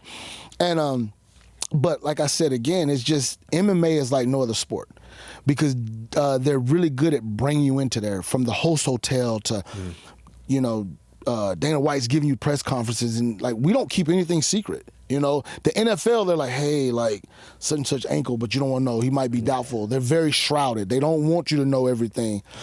UFC's not like that. Oh, like, fucking Marab post a cut. What the fuck is this guy Wait, doing? yo, what's your thoughts? What's your thoughts on Marab? Because I feel like you see all the characters. I love Marab. Marab is like, he's, like I said, the UFC and MMA is like a fucking family.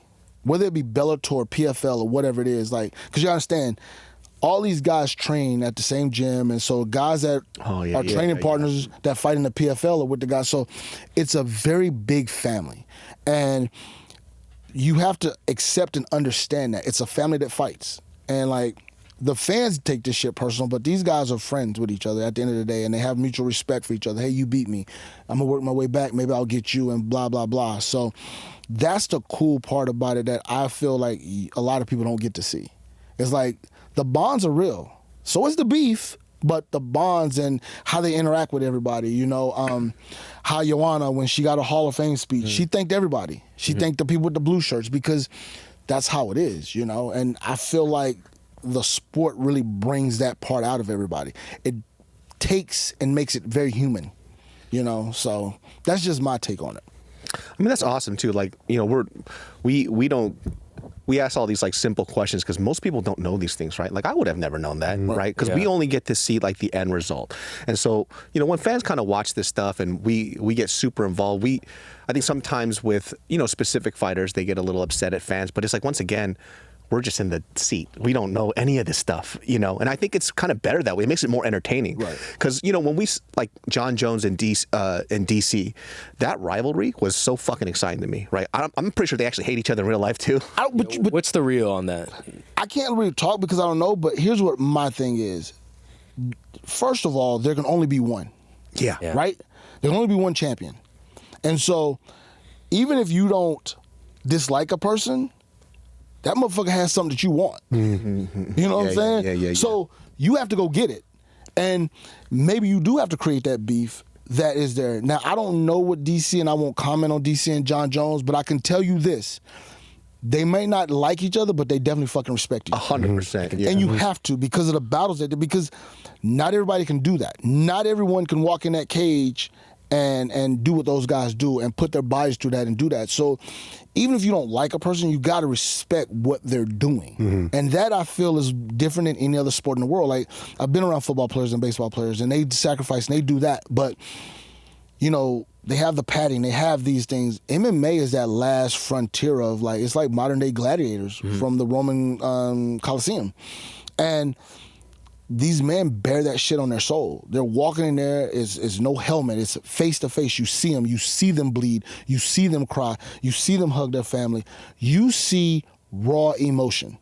You know, whether you sit in the back, whether you sit in the front, it's emotion, you know, and that's the part about these arenas, man, is like, it's so much emotion in there to the point where you see fucking fights. It's emotion, that shit's got to go somewhere, you know, and we're right on top of each other and you have a fight and the guys are just screaming and it's just great. And then after that shit's done, you like, so it's crazy, like after fights, man, we just crash. I know I do because you're just riding that fucking roller coaster. Yeah. You know? What's the most emotional investment you had in a fight or a fight?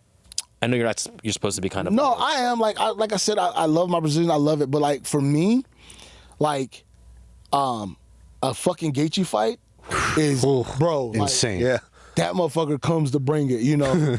Like, even when him and Max got into it, you know? Did you rap for that one? I did rap, but I didn't rap those guys. Okay. But watching those guys go at it and then watching the end result... Yeah.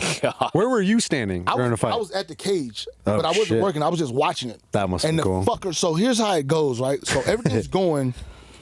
And every event, you're waiting for that thing. You're waiting for that fucking aha moment. So you got this powder keg, and it's crescendo in it, and then all of a sudden, that happens.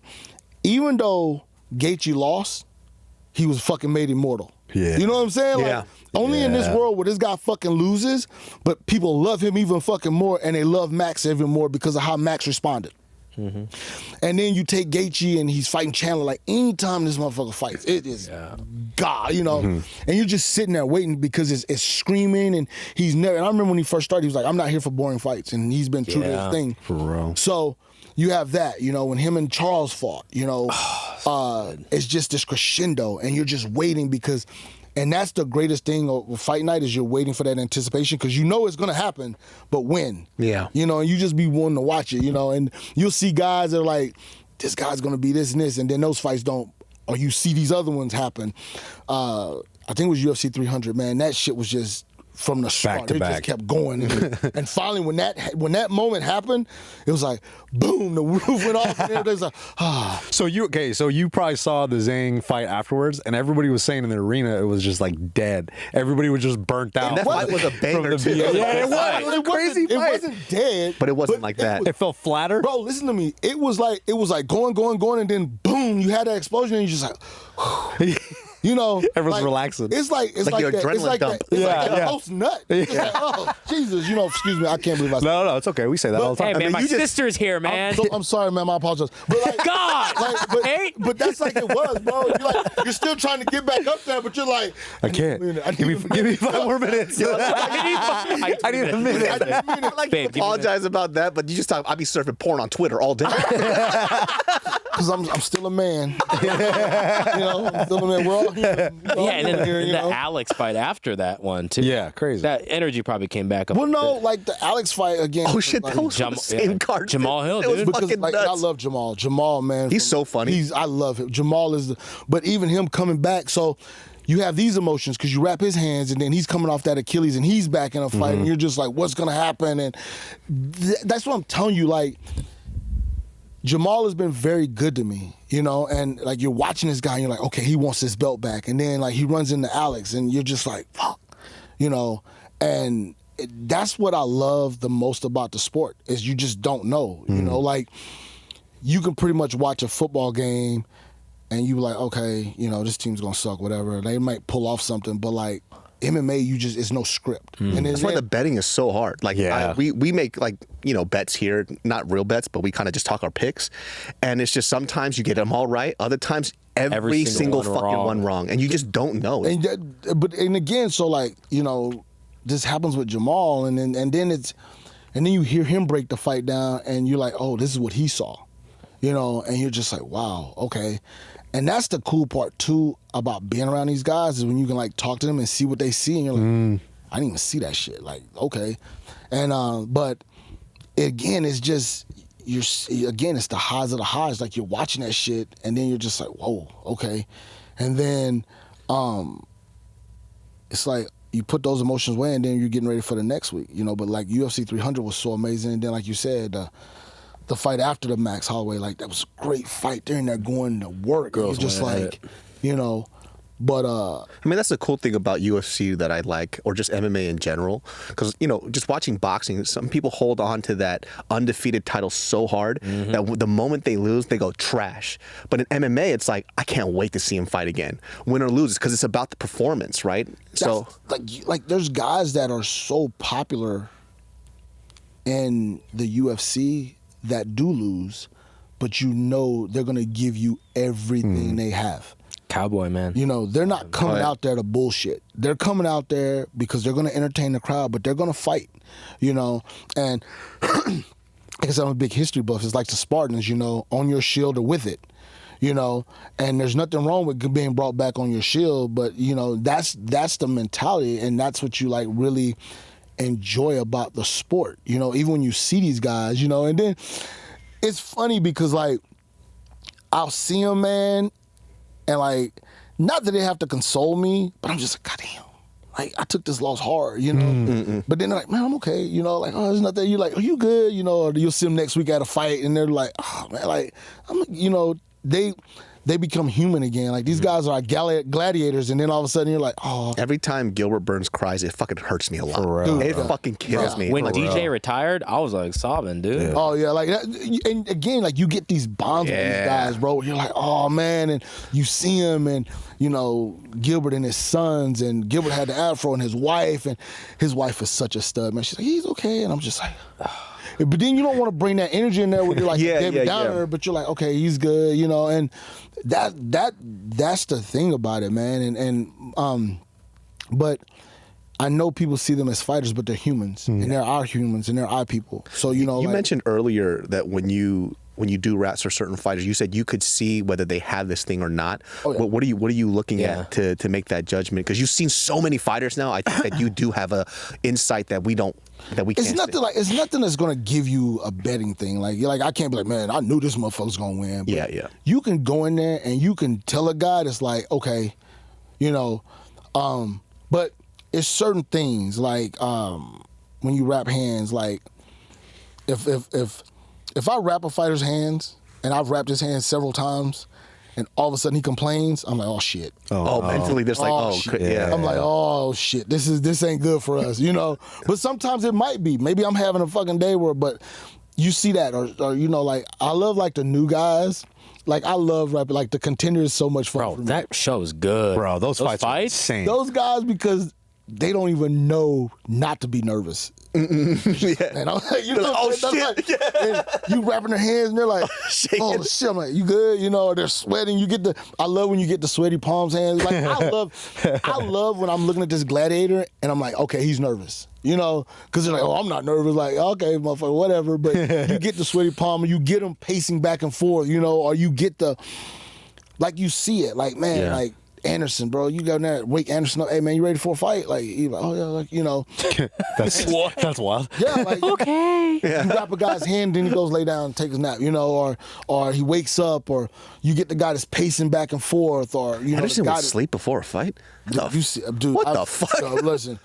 We had the one time, I forget who he was fighting, but he was like, hey, you want to get wrapped? Okay. And then that's another thing, too. What? Yeah, Anderson was just like, hey, okay. Yeah. Like, wow, you do that one. The guy that paces, you get the pacer. Oh, yeah. You get the guy like, not right now. Like, bro, chill. You're fighting in 30 minutes. Like, we got to do this. Not right now. You're fighting. BKFC rap. You know? This takes time. Or you get the fucking guy that like shows up and like, hey, I'm ready to get wrapped right now, bro. You don't fight for 3 hours. I don't give a fuck. Wrap me now, okay? I want to do it now. Get it over with. Yeah. It's just fun, man. The different personalities that you see in the back are amazing. And again, it's a fun. We could have the same fighters fight every week and it would never be the same. Mm-hmm. Wow. No show is ever the same. You're like, oh shit, didn't expect that, you know. This guy's throwing up on you, like, what the fuck? Like, bro, you know, to guys that are fucking Hall of Famers, they're like, oh my God, I fucking hate this. Bro, you're the baddest motherfucker on the planet and you're nervous. Yeah. But that just goes to show, you know, the baddest man on the planet is still nervous. And again, it's just, man, it's so much fun being able to interact with that. You know, it's fun to be there. Because on Saturday, man, you guys are there, you know. Yeah. I think I remember this fight. When was this one? You did. You worked on this one? I think I remember this one. Yeah, so maybe last. These guys are fighting for a contract, dude. Look at this. Bro, that's These what fights I love are about all the scrap. Contender Series, So man. insane. And that's what Dana White wants to see. Dude, this is every once in a while a guy goes out there and spars and Dan's like, you're never getting the fucking UFC. Bro, that's so funny when Dana goes like, yeah, you won, but I'm not impressed. Come back. I'm like, damn. Dana on says breakdown? some hard shit that makes me laugh so hard. He goes, yeah, you went out there, but if you want to fight in the UFC, you got to get better. You kind of suck. I'm like, all right, man. No, because you know what? Like, oh, because shit. honestly, he loves this shit. Yeah. Oh, he for sure loves it. You know, and like this is his thing. Like he's built an empire, man, and it's worldwide. So, you gotta like he's been doing this for fucking years, and to still have that intensity, and to still have the eye for the sport, and be like, hey, man, like, nah, you're not what I'm looking for, and he knows what he wants. I mean, fuck, look, he built this, you know, and also like. You know, a lot of people don't understand, like, he has so much control. Like, it's not this $1 billion empire. Like, trust me, this man has his hands on everything. Yeah. Like, he doesn't know what's not going on. Even, like, when I was telling you, like, driving the truck shit, he knew that I drove the truck. Oh. You know what I'm saying? Like, to be like, hey, I know who the fuck, you know, and you know how he is. Like, I know who the fuck you are. Like, yeah, like, oh, shit. Like, you know, he knows me. So, but there's nothing that he doesn't know. And that's even more impressive. So like when he tells these guys, and it's funny because if you're humble and you really want it, you'll listen to him. You know what I'm saying? If he tells you, hey man, like you're not good enough. Like I think that was the one guy that this season we had where the guy fought. Mokayev?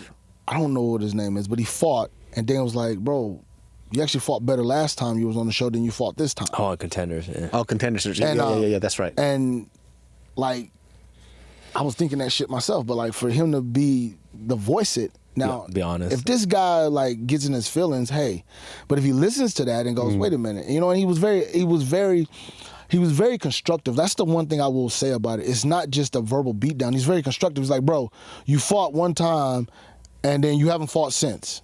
Like, how are you going to get better? You know? Yeah. So if you're listening to him, he's just trying to make his product better and make you better. It doesn't sound like that sometimes, but, you know, you're like, oh, shit. So that's like I said, we're on the internet, man, and we always see these cliches like, you know, what the last one I just read, something about smooth sailing never made a smooth ocean never made a skilled sailor. That's just true. You know, you have to get tested through this stuff. So, and you have to be willing to do that. I heard you on some other podcasts talk about like you actually are a lot closer with some of the coaches because you get to work with them a little bit more. Like, who are some of your favorite teams that you get to work with, or coaches like that I you get to said talk again, to? bro, I don't want to commit career suicide. Like, oh, this guy's a dick, but like, no, but no, No, like, who you like to hang out with? but no, like I have like a lot of the coaches, and a lot of the coaches are really good, and they're very appreciative of us. You know, they're not like, oh God, get this. Like, some of them we work better with. Like I told you, the ATT guys, Pahumpa, I love him. I think his name is Crouch out of Arizona. John Crouch. Yeah. Great. Eric out of Vegas. Like, I don't really have a bad coach. They're all amazing coaches, and they're all like, and the cool thing is when we're at the cage or we're doing anything, like, and it is a selfish sport, but it's a selfless sport. So at that moment, it's all about that fighter. So you'll see grown men giving this guy water and giving him his fruit. You know, like we're over there like fanning him like a pharaoh. You know, but then the next week, this guy's won and fought, and he's doing the same thing to this other guy. Hey man, give me a protein bar, and the guy goes over and gives it to him. Hey man, give me a water. You know. And then it's the same thing in the corner. Hey, you know, Eric, hey, man, can I get in the center? Because I typically like to stand to the side so I'm not in the way because they want to talk, but I'm like, hey, Eric, the guy's cut. I need to get in the front. Oh, yeah, no problem. But Pahumpa's the same way. Hey, Pahumpa, you know, I'm just going to go in there and give him grease, get out of your way. You let you guys, oh, thank you. Hey, Pahumpa, I need to be in the front right now because right now I need to see what's going on, you know? And so that's a real good feeling, too. Like, you very rarely... Egos are hidden in MMA, and I know they're there. Trust me, I know they're there. But for the most part, everybody can check their ego to be, hey, we're trying to get a win. You know, Rob Funt's coach is another good one. Like, you know, and it's cool when you're in the back rapping hands. Hey, man, you gonna be in the corner with us? That's cool. That's a great feeling because you become part of that team. You know, like I love the fighting nerds. Like Those guys are. They're great, bro. I love sick. that camp. You know, they're really good to me. Tate, you're gonna be there with us, and we want you. And like I said again, and Eric's another one. Hey, bud, we got you today. Okay, cool. So you want that rapport with those guys, and you want them to feel comfortable. You know, because essentially we do spend a lot of time with these people. So for me, you know, watching Safe is another good coach. You know, like. What you see is not always what it is, because I feel any coach, and I'm in the corner, I can talk to that coach and he'll be like, all right, Tate, we need you. You know, and they're very true. Like, hey, man, we don't need you right now. All right, hey, you know, just so you know, that's going to be a problem later, but if you don't want me to deal with it, you know, no, we're good, you know, but that's the good part. And then, you know, after the fight, you know, Greg Jackson, Mike Winklejohn, they're another one's like, hey, man, good job, you know. Yeah. They'll give you the kudos, and then you'll come in the back, hey, man, sorry you lost, or hey, congratulations. Hey, man, good to see you. So how's the family? Like, that's the best part about this is, you know, it's a family that fights. And there's guys that we don't, like, I joke and talk shit about Luke, but I will be 100% honest with you. If Luke was fighting and I was in his corner, I would give him the best version of myself that I could because I want him to be successful. Now, I can say he's a dick, but he never has to worry about that. Even when I'm rapping hands and, you know, you become popular and this guy wants you and that guy wants you. Bro, I'm going to rap your hands just as well as I rap his hands, and y'all are going to sell this.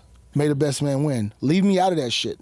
Don't be like, oh, well, you rapped his hands better than me. Like, I'm just doing my job. Yeah. Like I said, and you're going to get the best version of me. I love Charles Oliveira, but guess what? If I'm rapping, if I'm in the other guy's corner, he doesn't have to worry about if I'm going to do right by him because I'm going to do right. I love Gilbert Burns, but I've worked corners against Gilbert Burns all the time, you know, and that's what comes with the job. So, who's that girl recently who ran up to Dana White? She got that cut over. That was disgusting. She ran up to Dana. She was like bleeding. Fight night? I think it was a fight night. No, you talking about, was that a pay-per-view where they stopped the fight? Oh, yeah. It was a pay-per-view. That was Bruna Silva. Yes. Oh, I mean, like, what do you do in that situation? Bro, I was so fucking mad about that fight. So I was in her corner. And oh, shit. It's one of the worst I've seen. It's pretty bad. I was in her corner, and I was already talking to the doctor. That was Pahumpa's fighter. And so I'm talking to the doctor, and I'm like, hey, man, give me an opportunity. Just give me the opportunity to stop it. Well, the referee went to the other corner. So we actually have a corner. So she was in the red corner, so she was supposed to come to our side. But the referee took her to the blue side. Now, that's my ego because I wanted to work the cut. You know, in my mind, I'm like, oh, they put me on their shoulders. Oh my God, Tate, you're the greatest, whatever. But anyway, it didn't happen. It's gonna happen. But it didn't happen. So, it's crazy because I wanted to work it, but was it the right call? Was it that I had to Kanye West that? We'll never know. But, you know, but again, he went to the other corner, and that doctor told, like, man, we got to stop it. Yeah, that was Yeah, Gee, it was. yeah, bro. This So was what awful. would you have done in that I'd situation? have fucking stopped it. Can you do anything with I that? would have fucking, man, I would have fucking stopped it. I'd Shit. have put that. Yeah, slap some Vaseline. Yeah, I'd hit him with that technical term. That shit. He's like, what can you do? Man, motherfucker. I'd hit She, that motherfucker. she gets another cut. Bro, I'd hit that motherfucker, that Vaseline, and shot it with the deuce. You know? But no, so, again, Yeah, like I what said, and again, bro, I would never, like, I'm not going to talk shit about the ref or the doctor. They did what they thought was right. Yeah. I would have liked an opportunity to stop it. Have I seen worse? Yes. Dang. But, yeah, that was... That's nasty, man. Yeah, but you know, Oh, man. I just wanted to get mad. I just wanted 30 more seconds, like, because I was literally talking to the doctor, like, yo, we got this, like, don't worry about it. And I was talking to Pahumpa, because you know he looks at me like, hey, I'm like, and that's another thing too. Like, I'm looking at that, and I'm like, fucking it. But then I'm like, tranquilo, papi. I got this, you know. But I'm like, You saw that shit, you're like, oh shit. Shit. Hey, I'm like, oh, Poppy, calm down. I got this. You know, Damn. like they said, speed. Calm down. I got this. So, but again, man, it just was the doctor wrong? No, he thought he made a decision, and like, but again, I wanted the opportunity for that. I really did, man. I was like, I can do this. This is what legends are made of. Yeah. Bro, if I'd have stopped that cut, we'd have still been talking about that shit. Oh, for sure. Bro, I'd have been giving my award speech. MMA awards. Yo, If you stopped that cut and she came out with like a KO or a TKO, that would Bro, have I been had that crazy. motherfucker holding the trophy up like, hey, you know, I just want to thank you and you. I want to thank Taylor Swift. Hey, thank you. Mike Ochoa, I forgive you. Mike Ochoa, hey, motherfucker, how you feel about me? How you feel about me now? It's like Michael Jordan's Hall of Fame speech. Hey, dude, you picked wrong. You could have won your fight. Could have won, but yeah. I got to ask you, you've seen so many fighters. One of the things people are talking about since DJ retired, Dana White's given his Mount Rushmore. What is Brad Tate's Mount Rushmore? 4 people that you feel like really built the sport. That's tough. It's a tough one, yeah. That's like, because that's like we do that every year. So, I know it's unpopular. I'm always going to put John Jones on that. So I'm definitely putting John Jones on there. Yeah. Mike Ochoa, Luke Rockhold. Josh Koscheck. We're done. So like, I would definitely John. You got to put a George. Yeah. I know they put DJ on there, but my question is, like, he's done a lot, but his stuff, his timeline goes past the UFC and beyond. Sure. So, I could definitely see Anderson. Okay. Yeah. And then, 1 slot left. Just gotta have to leave somebody out. That's tough. Anderson, GSP, John Jones. Who else are we missing that's typically in that conversation? Like If you're talking about female, there's Ronda Rousey, Ronda Conor Rousey, McGregor, Habib. There's I EC. posted that on there, and a lot of people kicked Khabib out. I was like, damn. It's like, what did he do to y'all? So I would agree, but I was like, damn. He's undefeated, but they were like, he left the sport too early. So it's a toss-up. So on that 4th one, I'm going to give y'all some names. And would we put Chuck Liddell on there? I mean, Yeah, absolutely. Or yeah. anything about Randy Couture. I mean, But I feel like Chuck was such a big star for the UFC. especially because he was beating the shit out of Tito Ortiz. And that's one of my least favorite fighters. And in Dana all White UFC was history. licking his chops. Yeah. I'm excited about that one. you know what? I'm going to say this. Oh shit. I would put Dana White as the fourth Mount Rushmore. Oh, bro. Oh, wow. Fuck dude. no. Gamed it. So Clip it. Boss man. Suddenly he got a raise out of nowhere. I would put Dana White as on Mount Rushmore. We wouldn't even have this shit if it As wasn't far for as him. for like MMA in general, No, like change that, motherfucker. You said my Mount Rushmore. That's what. no, but I mean for MMA, like what he's done for MMA as a sport, amazing. not even a UFC, is like, dude, next level. Like I know we think about the fighters and we think about this sport, but like, why would we not put him? I would like. That's a good one, actually. That's a great cop out. All right, what about your top 4 for BKFC? Who would you put in your Mount Rushmore? My parents. Mike Perry. Like that dude, like I love Mike Perry. He's Like, the man. I loved him when he was in the UFC. He was fucking funny. He was. Yeah, who's the funniest fighter? So Mike Perry. Oh God, like, Mike Perry. Remember when Mike Perry, like he said something, and like he's calmed down. Children has helped him. God, for sure. I remember when Mike Perry was like, "My hands are bisexual. Anybody can get it." That's so funny. That's his best line. That shit was so I was like, Mike, what do you come up to? I remember when they came out, and he came out to Halo or some shit. Halo. Yeah. and he was He's just like, He embraced it. What a man. he knew all on the that lyrics. live stream. Bro. What's up? I love Mike. Remember when he got in a fight? They were like, At a restaurant or something. no. He was at a show. And somebody mouthed something off, and Mike was on camera, and he took the microphone and walked away and took his shit off and just got into a fight. You got to pull that up, bro. That is No, the I've funniest- not seen that. I have one. not seen that. Bro, he was on camera and he was talking to what was the guy? The guy fought in the UFC. He was a firefighter in Indianapolis. And Mike was sitting there. probably put even Mike Perry. Fight. Mike Perry Fight in a- commentating. He was commentating and got into a fight. Oh, yeah. And he just took off and turned around and Turned started around, somebody scrapping. said something. Oh shit! Yeah, this one. Oh, Somebody threw something And at look him. how chill he is at first. That guy used to be a badass in the UFC too. That's a Oh yeah, what's his name? Dude, what's that guy's name? Lytle. Chris Lamb. Blip. Yeah, Chris Lytle. Chris Lytle was a badass. Oh, was that Julian Lane? Oh, Is that who Julian we Lane? did Oh, it? it was Julian Lane. Yeah. Bro, that was I forgot about bro, that, that yo. was the funniest shit right there. Look at him, he's just like, what? That's disrespectful. I wish y'all had the volume because like, hey man, hold on. That's the best reaction, dude. He looked to process it a little bit. Like, who the fuck just did Mike this? Perry's. the Whenever you see somebody so calm about that, it's like, oh, some shit's gonna pop up. Yeah, he's gonna beat my it's fucking like, ass. It's like that phrase when they go, "Hey, let me talk to you for a second." It's like, this never. Bro, no. the funniest shit about it is he just looks back like, what? Like when he processes who was and who did. Oh. And then Chris Lyle's like, hey, no, we need. Nope. That thought was already in Mike's head, and that's where he went with it. I thought that shit was so funny, but Yeah. I remember him coming to the UFC, man, and just the shenanigans that Mike would do were. He had his girl cornering him. He's like, man, That I'm was not so fucking funny. paying these dudes to tell me what, yell in my face. I don't need that shit. Like I love Mike Perry, bro. He's funny.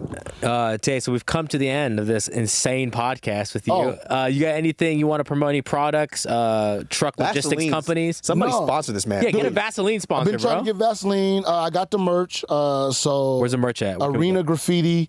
They made the Cutman t-shirts for me, which I really appreciate that. That's pretty much all. Regenerate. They helped me out. They helped me lose all this weight. I lost like 100 pounds. So I Whoa. definitely that. Congrats, man. You know, What is Regenerate? it's basically like they do all the stuff like where they give you like supplements and peptides. They help me with that.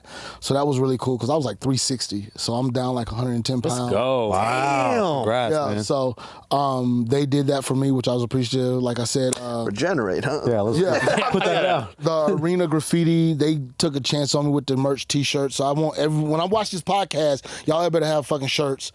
So they showed me so much love. So I'm very appreciative of them. Like I think I was the first Cutman to get sponsored by them. Oh, that's dope. That's dope. So yeah, I'm rocking the shirt for them, and then that's it, man. Just Gotta get you that Vaseline sponsorship. dude, we have been trying. How is no one? Probably because of the profuse word of the use of probably. That might. Come on, man. We're supposed to get him this thing. I'm the hardest person to sponsor ever, so I understand. He's lost so many sponsors. even when we talked to even when we like really talked, like nobody's even talked to like Vaseline, and I don't know why, because I'm like, dude, this is perfect, soft enough for a baby's butt, because you know you rub Vaseline on baby's butt, and then strong enough for the most toughest fighters on the planet. So, That's kind of fire. dude, I'm telling you. Oh, I want to get Orbis too. You know when Orbis was doing like the clean your mouth The gum? thing? Yeah. I was like, dude, I need to get Orbis because you can like clean up the fighter and shit. I was like, Ah. what are you thinking about? Hey, yo, this man, somebody sponsor this man, dude. Come on, let's go. And what's your handle? If you want to follow me, it's that_damn_Tate. It is really me, yes. So if I respond back to you some real shit, you know it's me. Just shoot me that because I'm always on it. I'm always looking and always talking shit to people. So I'm just having a good time with everything in life. All right, I just got guys. roasted for 20 minutes about that one comment. Shout out to BKFC.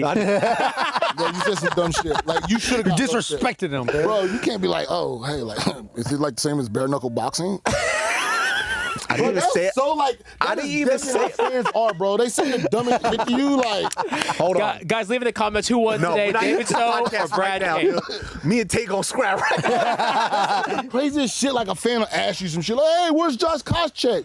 I don't fucking know. Like, oh God, you're like, bro, is it like BK? Is it like bare knuckle boxing?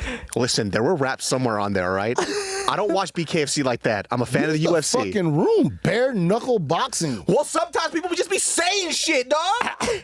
Bare knuckle boxing. Give it up for Brad Tate. Thanks, Brad. Thank Thank you, Tate. Oh, you're gone. Let's do some fight night picks for The worst Aaron. transition ever, but please continue anyways. I don't care. Where did he go? Oh, he was upset at David for not knowing a You know what? BKFC I rap? still stand by it, all right?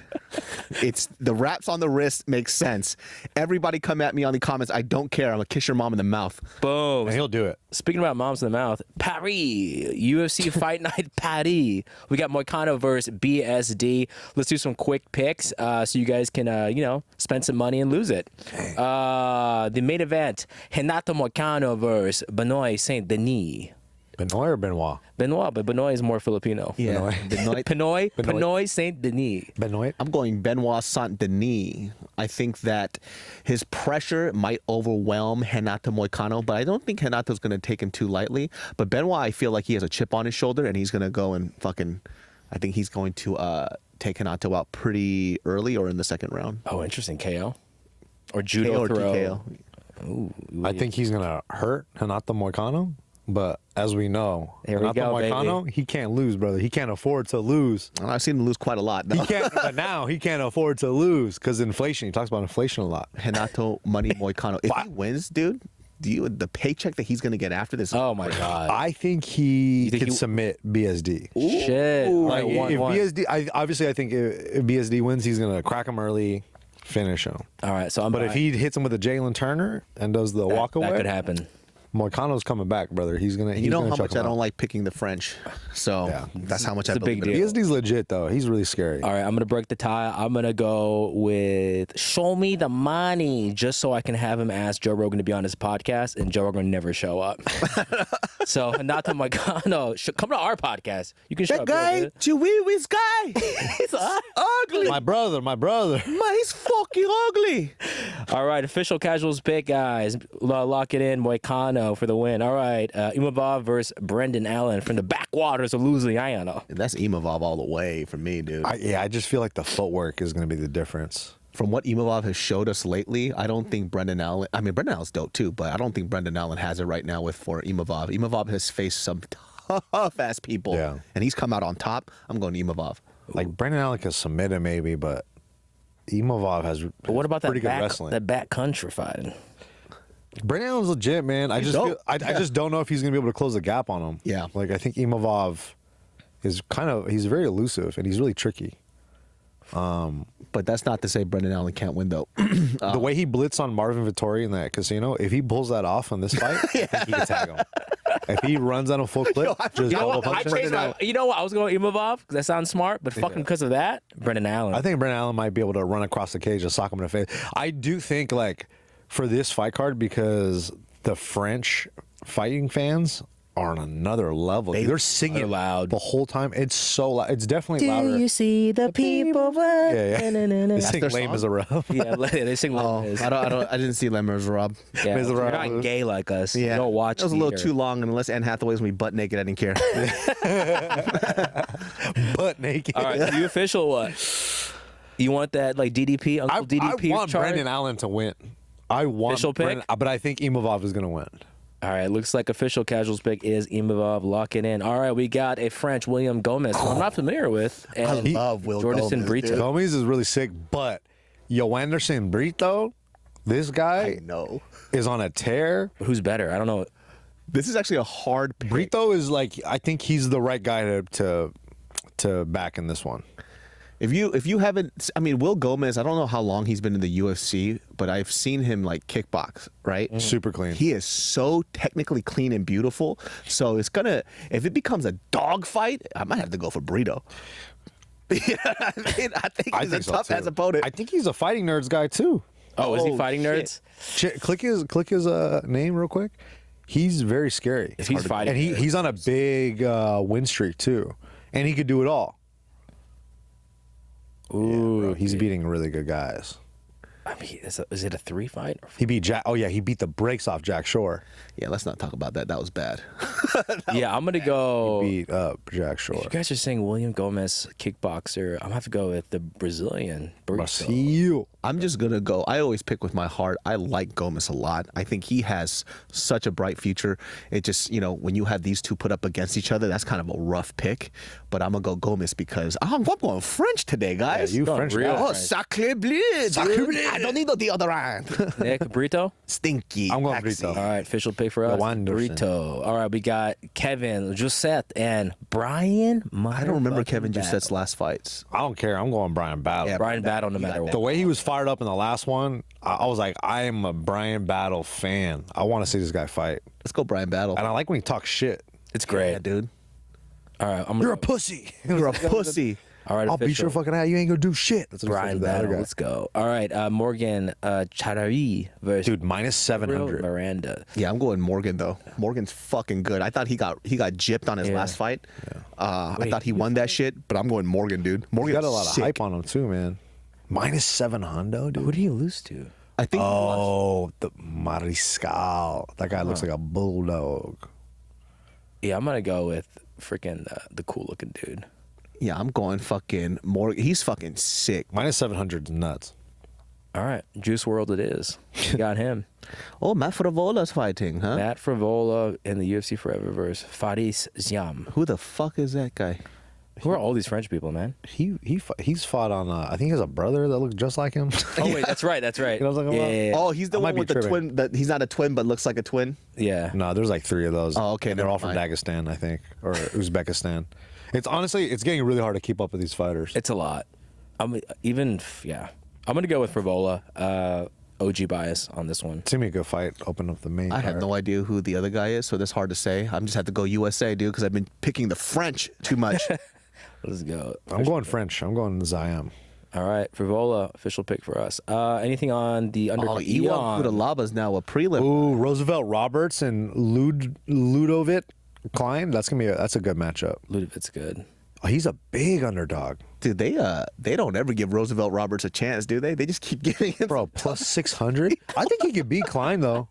I think he could beat him. Bro, 1,000. Under 1,000. 1,000? So if we bet 1,000 on him, we win $100. That is a Let's take it. Hey, you know what? That's Nick's pick for the week. that is Sleeper pick. Sleeper pick. But I feel like Roosevelt Roberts, he could. That's such a dangerous? disrespectful fucking odd. That's so disrespectful. I wonder why they're doing it that such. You might as well just put loser next to his name. What the fuck? That's so rude. That's very rude. Also, there's like 5,000 fights on this card. For real. Yo, who's that? Cisco?